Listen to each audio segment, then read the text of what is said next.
खबजाबनायफोरखौबो खुलुमहरो दि अननानै जोंखौ मदद खालामथारदो। बेनि अनगा जोंहा जेबो राहा गैला। आं बयखौबो खुलुमहरबाय, जोंखौ मदद खालामथारदो अननानै।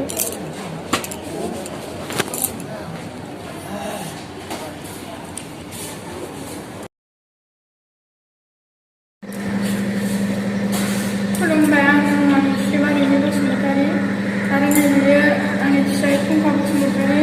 जों आसामनि धेमाजि जिल्लानि सिङाव थानाय सिमोनसापुरि से नं बेफोर गामिनि।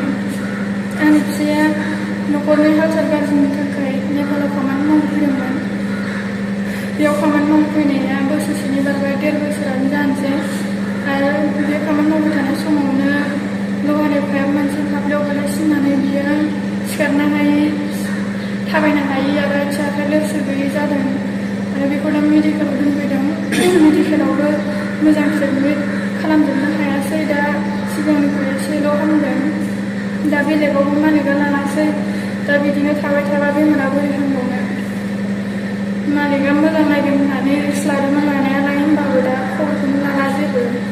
दा जोंनि आखायाव थोजासे रांबो गैया। गुबुनाव जों गोसोबायदि लांनोबो, मालिकनि अर्डार नङाबा जों लांनोबो हाया।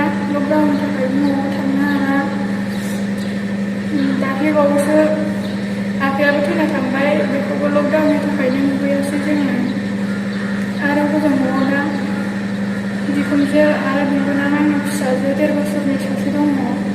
बिसोर साथामबो दङ। दा न'खरनि हाल-सालाबो जोबोद गाज्रि। दा जोंबो बेयाव जोबोद दुखु खस्थ'नि गेजेरावसो दङ।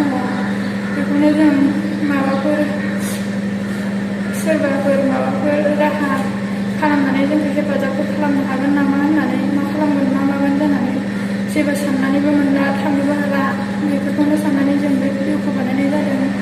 जोंखौ सोरबाफोर माबाफोर मदद खालामनो हागोन नामा साननानै, बेखौनो जों खुलुमनानै बयनिफ्रायबो मदद बिनाय जाबाय।